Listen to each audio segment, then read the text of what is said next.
En France, environ 2 femmes sur 1000 sont porteuses d'une mutation génétique comme le gène BRCA1.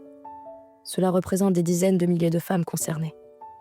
Derrière ces chiffres, il y a des vies, des choix, des parcours souvent invisibles. Dans cet épisode d'État d'âme, je recueille le témoignage d'Anne-Laure, une femme confrontée très tôt à cette réalité. Porteuse du gène BRCA1, elle a dû faire face à une succession d'épreuves. Un suivi médical renforcé, l'annonce d'un cancer du sein agressif et au même moment, la perte de sa mère, alors qu'elle avait déjà vécu la perte de sa sœur auparavant, emportée elle aussi par un cancer. Un témoignage qui éclaire au-delà du médical, les enjeux profondément humains de la maladie. Vous écoutez État d'âme, le podcast au cœur de votre santé. Excellente écoute. Je dis souvent que la maladie a toujours fait partie de ma vie. Depuis toute petite, j'ai grandi avec ça autour de moi. Ma maman a eu 2 cancers et elle s'en est sortie. Alors pendant longtemps, j'ai grandi avec l'idée que c'était quelque chose de grave, mais qu'on pouvait en guérir. Mais en janvier 2015, tout bascule. J'ai 30 ans et ma sœur tombe gravement malade. Un cancer. En 1 mois à peine, elle disparaît. Elle avait 36 ans. Je me souviens de la colère, de la tristesse immense, du choc, mais surtout de ce sentiment d'injustice profond. Après sa mort, une idée s'impose très vite. Il faut comprendre, il faut savoir, et pour ça, il faut faire les tests génétiques. Ma maman passe le test, elle est porteuse du gène. Je le fais à mon tour, et là, le verdict tombe, je suis porteuse du gène BRCA1, le gène qui favorise les cancers du sein et des ovaires. Étrangement, je ne suis pas vraiment surprise. C'est comme si quelque part, je le savais déjà. Comme si cela faisait partie de mon histoire et que maintenant, il fallait agir. Très vite, je suis prise en charge par une équipe médicale.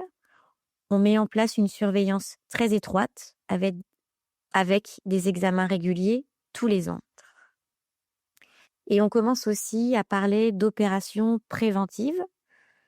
D'abord une ovariectomie et puis plus tard, vers la quarantaine, une double mastectomie. Quand le médecin me parle de l'ovariectomie, je comprends qu'il y a beaucoup de choses à anticiper, comme la ménopause précoce à 35 ans, les effets secondaires, mais surtout de créer ma famille, ce que je fais avec mon compagnon. Les années passent, rythmées par les examens médicaux et la naissance de mes enfants.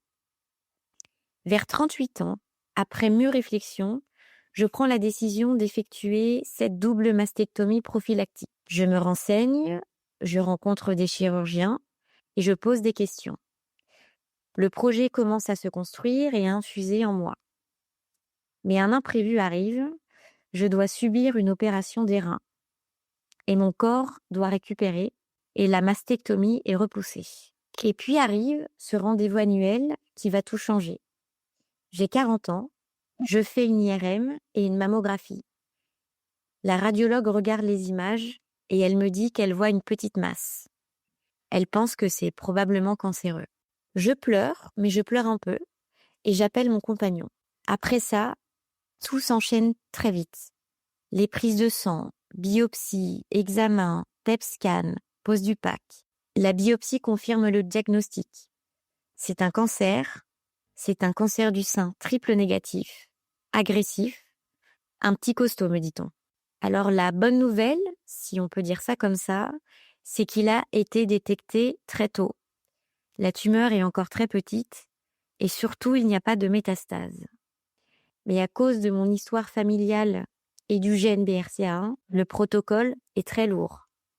Une tumorectomie, 16 séances de chimiothérapie, 15 séances de radiothérapie et ensuite la double mastectomie préventive. Il faudra faire une pause pendant 1 an minimum, voire 2 ans, m'annonce la gynécologue. Alors là, je me souviens que je m'effondre car je ne m'attendais pas du tout à ce protocole qui est très très lourd. Je n'entends plus ce qu'elle me dit, mais heureusement, mon compagnon est avec moi et c'est lui qui prend le relais. À partir de ce moment-là, je décide de me préparer mentalement comme un soldat. Je coupe mes cheveux, Je suis un cours de sophrologie, je me renseigne, j'écoute des podcasts de témoignages, je lis des articles et surtout, je dois être forte pour mes enfants. Les 4 premières chimiothérapies sont les plus lourdes. Je les supporte plutôt bien, mais je suis extrêmement fatiguée. Et puis les cheveux tombent, les cils, les sourcils, le corps change. Nous sommes à l'été 2025 et je continue de me battre. Après ces premières chimiothérapies, qui sont très lourdes, je pars retrouver mes enfants pour me reposer avant de commencer les 12 séances de Taxol. Je suis toujours très fatiguée, mais le mental tient. Et au même moment, la vie me met face à une nouvelle épreuve. Et quelle épreuve! Ma maman tombe gravement malade. Mes journées deviennent alors des allers-retours permanents entre 2 hôpitaux, le sien et le mien. Son état se dégrade et elle est transférée très rapidement en soins palliatifs. Et alors là, je comprends que la fin est proche. À ce moment-là, je ne réfléchis plus vraiment, j'agis et je passe le plus de temps possible avec ma maman. Mais elle décède un lundi. Et le lendemain, je dois aller faire ma chimiothérapie, car il me reste encore 6 séances, puis de la radiothérapie et l'opération. Le chemin est encore si long pour moi. Aujourd'hui, je suis dans une période de deuil et de reconstruction. Je réalise que je n'ai pas encore vraiment pris le temps d'intégrer tout ce qu'il s'est passé, le cancer, les traitements, la mort de ma maman, et aussi le fameux post-cancer qui est parfois vraiment plus difficile à vivre que les traitements. Mais s'il y a une chose que j'ai apprise dans ma vie, c'est la résilience. Elle fait partie de moi depuis l'enfance. C'est elle qui me permet de continuer à avancer. Et puis j'ai aussi une immense chance, je suis très bien entourée. Mon compagnon a été là à chaque instant. Il ne m'a jamais lâchée. Il est mon pilier, il est le père de mes enfants. Peu de gens peuvent comprendre la violence inouïe et brutale que de perdre sa maman alors qu'on est soi-même en pleine chimiothérapie. Et puis il y a mes amis, des amis incroyables. Certains m'ont écrit tous les jours, toutes les semaines, à chaque étape. Je les ai beaucoup vus. Il y a aussi ma belle famille, et puis il y a surtout mes enfants. Toutes ces présences m'ont portée à chaque instant.